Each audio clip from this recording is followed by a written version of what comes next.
we are going to talk about tripods. This is a tripod. This is something that is probably one of the most important things you're going to buy after you buy your camera. And the reason it's important is you're going to use this to mount your camera when you take long exposure photos or photos where you can't have the camera moving. This is going to be the thing that's going to keep your camera safe and secure. Now the reason why this is important is you might have spent $1,000 on your camera, and the natural temptation is to spend $100 on a cheap tripod. And that temptation is dangerous, because if this is not secure enough, your camera could easily slip off or fall off your tripod. So today I'm going to go through a few things that you need to look for when you buy a tripod. Some of the things that are maybe not told to you up front, but also some of the tips and tricks that I've learned over the years to really make using your tripod and choosing a tripod really easy. So here we go. The first thing I'm going to talk about is the base plate. Now this is the plate that sits on the bottom of your camera here. I'm going to actually take this one off. When you buy a good quality tripod, you will get one of these as part of the tripod, and that fits into this plate over here on your tripod. Now I'm not going to try and mount it now because it actually fits on the bottom, but effectively that fits on there and holds your camera secure. Cheaper tripods don't have a base plate, and what they tend to do is you have to use that to screw into the tripod. That becomes really tricky because sometimes it's not on properly, or sometimes you can't get the angle right, so you end up with a bit of a compromise. This base plate though is really, really important, because I can very easily just screw that into the bottom of my camera like that, and you'll notice on the base plate it'll actually say front and back, and that's the front. Make sure it's really nice and tight. Drop that down. That now fits onto this part over here. So what I'm going to do is I'm going to open up that plate there, and if you come and have a look over there, you'll see how it slips in, and as I lock it down, the back locks down. You'll hear the click, and then I'm going to just squeeze that on. Now my camera is secure and in a good position now. It can't move, it can't get blown off the tripod, everything is secure. So now my camera is secure, you can see it's pretty sturdy and solid, but to prove it, I'm going to show you. Let me just bring these legs in a little bit. We'll talk about the legs in a minute. And this leg, to show you how secure it is, I can actually shake my camera upside down. And that's a good test, because if your tripod can withhold that kind of treatment, your camera's not going to fall off easily. I don't recommend doing this on every tripod. I've done it a few times on mine, so generally it's I'm comfortable that this won't fall off. But that just shows you how secure this is and how solid this is. This camera is not going anywhere. And this is a pretty heavy camera. Right now with this lens, the battery pack, and the camera body, I'm probably looking at 2.5 or 3 kilograms of camera equipment sitting on top here. And it's really, really solid. So very important test to actually find out if your camera is secure is to lock it down and see if you can wiggle it or move it or if anything shakes.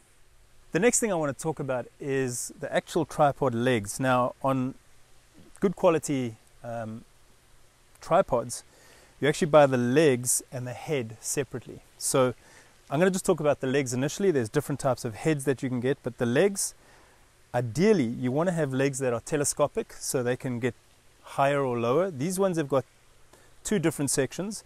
So I'm going to raise this up and you'll see how tall it is. It's effectively to my eye level. So when I've actually got this tripod set up, if you have a look here, this is almost at my eye level. Now the reason why that's important is it gives me a lot more flexibility when I'm shooting. I don't have to keep ducking down to try and look through the camera. I don't have to try and adjust my body to get to the viewfinder. These legs are really nice and long, and even on this, at this extended setup, this camera is still very, very solid, so there's no problem there. These legs are aluminium. You can get carbon fiber, depending if you want to go lighter than aluminium. This is a fairly heavy tripod set, but you can get lighter ones, of course.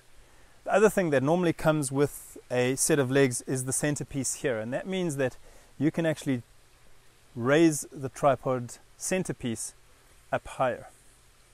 Now, I'm going to just lock that down. The whole point behind a tripod is to keep your camera sturdy and still. By raising this up, you're introducing some instability, because if you have a look now, my camera shakes now. So if there's a wind going, or if there's anything like that, that becomes a little unstable. So I very rarely will extend the center column. But the reason why you want that is you can use it in other ways, and I'm going to show you how that works in a minute. First I'm going to finish up with the legs, but normally I will keep my center column at the bottom. I'll drop it down, obviously always drop it down nice and slowly, make sure it's down, lock it down, and then you're good to go. Let's talk a little bit about these legs. So these legs, as you can see when I pick it up, they kind of close in together into a nice uniform setup. I can then push those legs in, and it makes the tripod a little shorter a lot shorter than what it is now. When I set it up, I just spread them out to make sure that I've got a nice secure setup. One of the other things that you'll notice on the top of these legs over here are levers. Now this lever here controls how much further out this leg can extend. So this leg is currently at that angle. If you take a look over here, I'm going to just turn this around here. If you take a look over here, I can actually now extend this leg. If I pick that up, I can extend that leg out to that angle, or pretty much to a 90-degree angle. Now the reason why that might become important is I might be shooting in a tight space, and I may not be able to get the third leg in place, but I might have a wall or something that I could hold it against or lean it against, and that can become a third access point, a third touch point. With a tripod, you always want to have 3 sections of your tripod secured. The reason is, if you've only got 2 secured, it's going to fall over. But you could lean this against a rock or a tree or something, and that's pretty secure. So having that ability, and all 3 of these legs, these are called spider legs, all 3 of these legs can actually do this. So you can also lower the tripod down by hanging. You can actually hang your camera underneath here. I'll show you how that works now. So let me extend this again, and then I'm going to show you how you can use the center column in a different way. So I'm going to now remove the center column here, and if you have a look over here, the one thing that you might notice on some of the tripods is it's got a little like a little catch here that you can actually hang something off. This is really useful if it's windy. You can actually hang your camera bag off there to weigh the tripod down, to give it further rigidity. What I'm going to do is, though, on this one, I'm actually going to start unscrewing it here to remove the center column. So I'm going to get that done. So I'll keep unscrewing this, and you'll notice now this section, it's not just the actual head, it's actually the top part of the center column that's come undone now. Now that's a good thing. That's what I wanted to do. So what I'm going to do is I'm going to just put this down quickly, and then I'm going to take the center column, I'm going to undo the side clamp here and pull it out. So now my center column is out of the tripod. So it's no longer here, it's here. It's physically outside of the tripod. What I can do now is, if you have a look at this piece here, on this Manfrotto, I can slide it in to this section here. And then I'm going to tighten it up. Let me just move it around there. There we go. I'm going to tighten it up. So now that is nice and solid. I can then reinstall the head onto there. Takes a few turns, and there it is, nice and solid. And now I have a different way that I can use this arm. So now what I'm going to do is I'm going to remount my camera back onto the tripod. And now I can actually use this to extend and move my camera in any direction I want. So this center column, being able to move like this, gives me a lot of flexibility in this tripod. I can even hang this upside down, so I could have the camera facing downwards to give me, if I wanted to really get close to something on the ground, but I wasn't able to get it there in a way that is sturdy or secure. This is one way. I could actually turn this column upside down and have my camera hanging upside down. Again, using the base plate, it is completely secure. You'll notice though it's a little shaky when I do that. So if you're taking a photograph with it like this, you want to be using a cable release or your self-timer. You don't want to be pushing the button, because the minute you push the button, the shutter release, you're going to introduce some shake. So that's how this works. Okay. So the camera is mounted back on the center column. Center column is put back in place. I'm going to talk a little bit about this three-way, it's called a three-way panoramic head. Now there's a lot of different heads that you can get for your tripod. You can get a ball head, you can get a pistol grip. Each one of them has their own pros and cons. The reason why I'm using this particular head is I do a lot of landscape photography and a lot of architectural photography. So I'm always looking at getting my camera into a very specific straight position, whether it's on its side or whether it's shooting landscape or portrait. So what I'm going to do here, I'm going to demonstrate how you can do different positions with this particular camera head. It has a three-way moving action. So the first way is I can move it side to side, I can move it up and down, and I can move it over on its side and back. Now those three-way pivots allow me to get pretty much any angle for any shot. So for example, let's assume I need to shoot going forward, but I might need to do that and I might need to do that.